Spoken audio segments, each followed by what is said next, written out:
வணக்கம் மக்களே, நாம இந்த ஆரோக்கியமான பதிவில் நம்மளுடைய நரம்புகளை பலம் பெற வைக்க நம்ம என்னென்ன மாதிரியான ஆரோக்கியமான உணவுகளை எடுத்துக்கொள்ள வேண்டும் அப்படின்றத பற்றி பார்க்க போகிறோம்.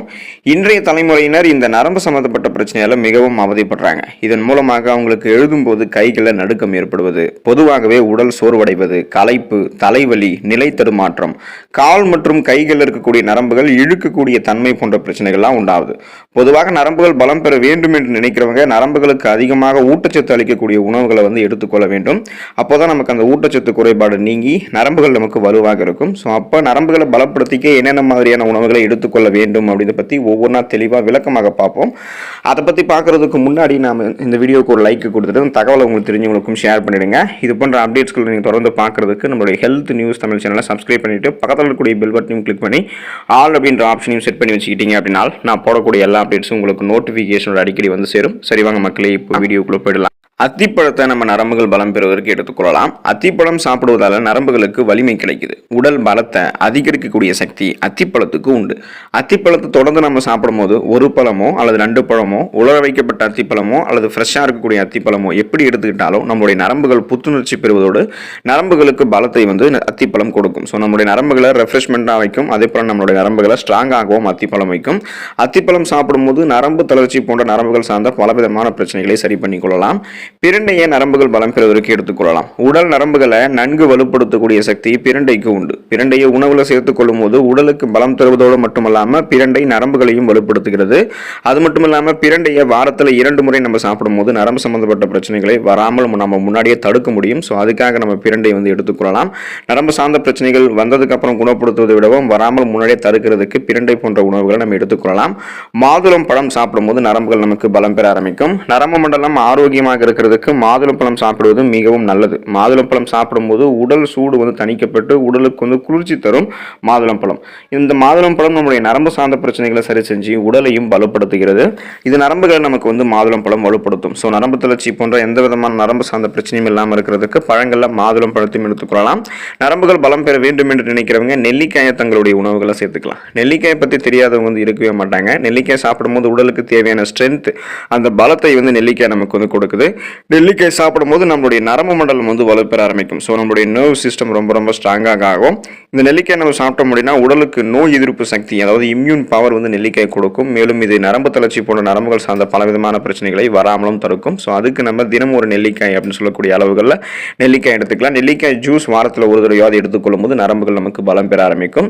வெற்றிலையை நம்ம நரம்புகள் பலம் பெறுவதற்கு எடுத்துக்கலாம். வெற்றிலையை மென்று சாப்பிடுவதால் நரம்பு சம்பந்தப்பட்ட பிரச்சனைகள் வராமல் முன்னாடியே தடுக்கப்படுகிறது. வெற்றிலை சாப்பிடும் போது நமக்கு நல்லா பசி எடுக்க ஆரம்பிக்கும். செரிமான கோளாறுகளை எல்லாம் வெற்றிலை தடுக்குது. உடல் நரம்புகளை நன்கு வலுப்படுத்தக்கூடிய சக்தி வெற்றிலைக்கு உண்டு. அப்படின்றதால வெற்றிலையை தொடர்ந்து நரம்புகள் பலம் பெறுவதற்கு எடுத்துக்கொள்ளலாம். கண் நரம்புகள் பலம் பெறுவதற்கு நம்ம முருங்கை கீரையை எடுத்துக்கொள்ளலாம். பொதுவாக முருங்கை கீரைக்கு நரம்புகளை வலுப்படுத்தக்கூடிய சக்தி அதிகமாகவே இருக்கு. பலவிதமான சக்தியை தரக்கூடிய கண் கண்ட மருந்து அப்படின்னு முருங்கை கீரையை குறிப்பிடலாம்.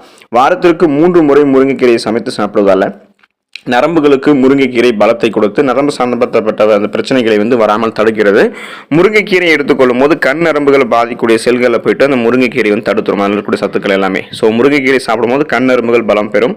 அதே போல உடல் நரம்புகளும் பலமாக இருக்கும். பேரிச்சம்பழத்தை நரம்புகள் பலம் பெறுவதற்கு எடுத்துக்கொள்ளலாம். பேரிச்சம்பழத்தை பாலில் சேர்த்து சாப்பிடும்போது உடலுக்கு தேவையான ஸ்ட்ரென்த், அந்த பலத்தை பேரிச்சம்பழம் கொடுக்குது. பேரிச்சம்பழம் சாப்பிடும்போது நரம்புகள் மற்றும் எலும்புகளும் நமக்கு பலம் பெற ஆரம்பிக்கும். பேரிச்சம்பழம் சாப்பிடும்போது பலகீனமான உடல் கூட பலம் பெற ஆரம்பிக்கும். பழங்கள் நாம எடுத்துக்கொள்ளலாம் நரம்புகள் பலம் பெறுவதற்கு. ஸோ இப்போ குழந்தைகள் ஆரம்பிச்சு இளைஞர்களை தொடங்கி வயதானவர்கள் வரைக்கும் தினமும் ஏதாவது ஒரு பழங்களை சாப்பிடுவதன் மூலமாக நரம்பு சம்பந்தப்பட்ட பிரச்சனைகள் விடுபடலாம்.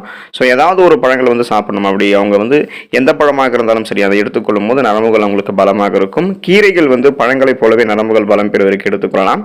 நரம்புகள் பலம் பெறுவதற்கு கீரைகள் நல்ல பலனளிக்கும். பொதுவாக பொன்னாங்கண்ணி கீரை மற்றும் மணத்தக்காளி கீரை நம்ம சாப்பிடும் போது நரம்புகளை பலப்படுத்திக்கலாம். தொடர்ந்து சுழற்சி அடிப்படையில் வாரத்தில் ஏதாவது ஒரு கீரைகளை சாப்பிடுவதன் மூலமாக நரம்பு சம்பந்தப்பட்ட பிரச்சனைகளிலிருந்து நம்ம விடுபடலாம். விதைகள் மற்றும் நட்ஸை நம்ம நரம்புகள் பலம் பெறுவதற்கு எடுத்துக்கலாம். வால்நட்ஸ், பாதாம், ஆளி விதைகள் போன்றவை அத்தியாவசிய கொழுப்பமிலங்களை கொண்டிருக்கின்றன. இந்த கொழுப்பமிலங்கள் தான் ஆரோக்கியமான சருமம், நரம்புகள் மற்றும் உயிரணு சவ்வுகளை பெறுவதற்கு உதவிகரமாக இருக்கு. அதோடு விதைகள் மற்றும் நட்ஸ்ல விட்டமின்கள், கனிமச்சத்துக்கள், புரோட்டீன் போன்றவையும் அதிகமாக நிறைந்திருக்கு. பிஸ்தாவில் விட்டமின் பி என்னும் தயாமின் சத்து வளமான அளவில் இருக்கு. இது நரம்புகளினுடைய ஆரோக்கியத்திற்கு மிகவும் முக்கியமானது. எனவே விதைகள் மற்றும் நட்ஸை நரம்புகள் பலம் பெறுவதற்கு எடுத்துக்கொள்ளலாம். பன்றி இறைச்சியை உங்களுக்கு வேணும் அப்படின்னா மட்டும் நீங்க நரம்புகள் பலம் பெறுவதற்கு எடுத்துக்கலாம். பன்றி இறைச்சியில நரம்புகளினுடைய ஆரோக்கியத்திற்கு அத்தியாவசிய சத்தான விட்டமின் பி என்னும் தயாமின் சத்து வளமான அளவில் இருக்கு.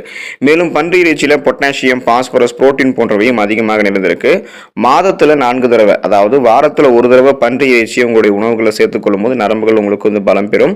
ஓட்ஸ் நீங்க நரம்புகள் பலம் பெறுவதற்கு எடுத்துக்கலாம். நீங்க வெஜிடேரியனாக இருந்தீங்கன்னா பன்றி இறைச்சிக்கு பதிலாக ஓட்ஸ் சாப்பிடலாம். ஏன்னா ஓட்ஸ்லயுமே விட்டமின் பி அதிகமாக இருக்கு. கூடுதலாக ஓட்ஸ்ல புரோட்டீன், மெக்னீசியம், இரும்பு சத்து போன்ற சத்துக்கள் எல்லாமே அதிகமாக நிறைந்திருக்கு. இந்த சத்துக்கள் அனைத்துமே நரம்புகளை அமைதியடைய செஞ்சு நரம்புகளினுடைய ஆரோக்கியத்தை மேம்படுத்தும். அப்படின்றதால ஓட்ஸை வாரத்தில் ஒரு தடவையாவது அல்லது தொடர்ந்து நீங்க உங்களுடைய உணவுகளை சேர்த்துக்கிட்டாலும் நரம்புகள் உங்களுக்கு பலம் பெறும். கடல் உணவுகள் நரம்புகள் பலம் பெறுவதற்கு நீங்க எடுத்துக்கலாம். நரம்புகளினுடைய ஆரோக்கியத்திற்கு மிகவும் முக்கியமான சத்து எதுன்னு கேட்டீங்கன்னா அது விட்டமின் B12 தான். இந்த விட்டமின் B12 வந்து மூளையினுடைய ஆரோக்கியத்திற்கு மிகவும் அவசியமானது மற்றும் மன இறுக்கத்தை தடுக்கிறதுக்கும் குணப்படுத்துவதற்கும் முக்கியமான சத்து இந்த விட்டமின் B12 தான். ஸோ இந்த விட்டமின் குறைபாடு தான் இதயம் சார்ந்த பிரச்சனைகள், நரம்பு சேதம் போன்ற பிரச்சனைகள் எல்லாத்தையுமே உண்டாக்குது. கடல் உணவுகளான மீன்ல விட்டமின் பி அதிகமாக இருக்கு. ஆகவே அடிக்கடி மீன் நம்ம சாப்பிடும் மூலமாக நரம்பு சம்பந்தப்பட்ட பிரச்சனைகளை முன்னாடியே நம்ம வராமல் தவிர்க்க முடியும். நரம்பு சார்ந்த பிரச்சனைகளை குணமுப்படுத்திக் கொள்ளலாம். இறைச்சியை நரம்புகள் பலம் பெறுவதற்கு எடுத்துக்கலாம். இறைச்சிகளில் விட்டமின் B12 வந்து அதிக அளவில் இருக்கு. இந்த விட்டமின் B12 நரம்புகளினுடைய ஆரோக்கியத்திற்கு அத்தியாவசியமான சத்து. எனவே உங்களுடைய டயட்ல நீங்க சிக்கன், ஆட்டிறைச்சி, மாட்டிறைச்சி இந்த மாதிரி பல இறைச்சிகளை சுழற்சி அடிப்படையில் வாரத்தில் ஒரு தடவையாவது சேர்த்துக்கொள்ளலாம். இதனால விட்டமின் B12 மட்டும் இல்லாமல் இதர விட்டமின்கள், கனிமச்சத்துக்கள், புரோட்டீன் போன்றவை உங்களுடைய உடலுக்கு கிடைக்கும். நரம்புகள் பலம் பெறும். முழு தானியங்களை நரம்புகள் பலம் பெறுவதற்கு எடுத்துக்கலாம். முழு தானியங்களான கைக்குத்தல் அரிசி, பார்லி, திணை போன்றவற்றில் விட்டமின் பி அதிகம் இருக்கு. விட்டமின் பி நரம்புகளினுடைய ஆரோக்கியத்திற்கு அவசியமானது. அப்படின்றதால குழந்தைகள் ஆரம்பித்து இளைஞர்களை தொடங்கி முதியவர்கள் வரைக்கும் அனைவருமே விதைகள் மற்றும் நட்ஸை கூடவே வந்து பார்த்தோம் அப்படின்னா முழு தானியங்கள் எடுத்துக்கிட்டீங்க அப்படின்னா நரம்புகள் பலம் பெறும். எனவே குயினோவா, பழுப்பு அரிசி, ஓட்ஸ் மற்றும் முழு கோதுமை ரொட்டி போன்ற முழு தானியங்களை நரம்புகள் பலம் பெறுவதற்கு எடுத்துக்கொள்ளலாம். பால் மற்றும் பால் பொருட்கள் நரம்புகள் பலம் பெறுவதற்கு உறுதுணையாக இருக்கும். நரம்புகளினுடைய ஆரோக்கியத்திற்கு மற்றொரு முக்கியமான சத்து எதுன்னு கேட்டீங்கன்னா அது பொட்டாசியம். ஸோ இப்படிப்பட்ட பொட்டாசியம் பால் பொருட்கள்ல அதிகமாக இருக்கு. பால், தயிர், மோர் போன்றவற்றில் கால்சியம் மட்டும் இல்லாமல் பொட்டாசியம் அதிகமாக இருக்கு. பொட்டாசியம் இருந்திருக்கக்கூடிய பிற உணவுப் பொருட்களான இறைச்சி, பச்சை இலை காய்கறிகள், மீன் போன்றவற்றை கூட நீங்க எடுத்துக்கொள்ளலாம். ஸோ இது போல எடுத்துக்கிட்டீங்க அப்படின்னா இந்த உணவுகளை தொடர்ந்து சுழற்சி அடிப்படையில் வாரத்தில் ஒரு தடவையாவது நீங்க எடுத்துக்கொள்ளும் போது நரம்புகள் வந்து பலம் பெறும். இதுல ஒரு சில உணவுகள்லாம் இப்போ விதைகள் மற்றும் நட்ஸ், பால் பொருட்கள்லாம் நம்ம தொடர்ந்து கூட வந்து எடுத்துக்கொள்ளலாம். மாதுளம்பழம் கூட தொடர்ந்து எடுத்துக்கொள்ளலாம். ஒரு சில உணவுகளை அப்பப்போ சுழற்சி அடிப்படையில் சாப்பிடும்போது நமக்கு நரம்புகள் வந்து பலம் பெற ஆரம்பிக்கும். நம்மளுடைய நரம்பு மண்டலம் வந்து பார்த்தோம் அப்படின்னா நமக்கு ரொம்ப ரொம்ப முக்கியம். இப்போ நமது இதயம், நுரையீரல், செரிமான மண்டலம், சுவாச மண்டலம் மற்றும் நோய் எதிர்ப்பு மண்டலம் ஆகியவை அன்றாடம் சரியாக செயல்படுகிறதா அப்படின்றத உறுதிப்படுத்துகிறதுக்கும் அதில் ஏற்படக்கூடிய சிக்கல்களை தீர்க்கிறதுக்கும் நடவடிக்கை எடுக்கும் முயற்சிக்கிறோம். ஆனால் நம்ம அதிகம் கண்டுகொள்ளாமல் புறக்கணிக்கிறது நம்மளுடைய நர்வ் சிஸ்டம், நம்மளுடைய நரம்பு மண்டலத்தை தான். நமது நரம்பு மண்டலம் நமது உடலினுடைய இயல்பான செயல்பாட்டினுடைய ஒருங்கிணைந்த ஒரு முக்கிய பகுதியாக இருக்கு. நரம்பு மண்டலம் தான் நமது நரம்பு முனைகளிலிருந்து மூளைக்கு செய்திகளை அனுப்புது. ஸோ இந்த மாதிரி நரம்புகள் தான் ஒரு உணர்வுகளை வெளிப்படுத்துவதற்கும் புரிந்து கொள்வதற்கும் உதவிகரமாக இருக்கு. ஸோ இப்படிப்பட்ட நரம்பு மண்டலத்தை ஆரோக்கியமாக வைத்திருக்க வேண்டும் அப்படின்னா அன்றாடம் தவறாமல் உடற்பயிற்சி செய்வது ரொம்ப ரொம்ப ரொம்ப முக்கியம். அதோடு சேர்த்து நரம்பு மண்டலத்தை வலுவாக வைத்துக் கொள்வதற்கு அன்றாடம் உணவில் குறிப்பிட்ட சில நரம்புகளுக்கு ஆரோக்கியம் தரக்கூடிய உணவுகளை எடுத்துக்கொள்ளும் போது நரம்புகள் பலவீனமாவது முன்னாடியே தடுக்கப்பட்டு நரம்புகள்லாம் நமக்கு வலிமையாக இருக்கும். ஸோ அந்த உணவுகளை சாப்பிட்டு நரம்புகள் பலம் பெறுவதற்கு நீங்கள் உறுதுணையாக இருந்து நரம்புகளை பலப்படுத்தி கொண்டு ஆரோக்கியமாக இருங்க. அடுத்த ஆரோக்கியமான பதிவில் மறக்காம சந்திப்போம். நன்றி மக்களே.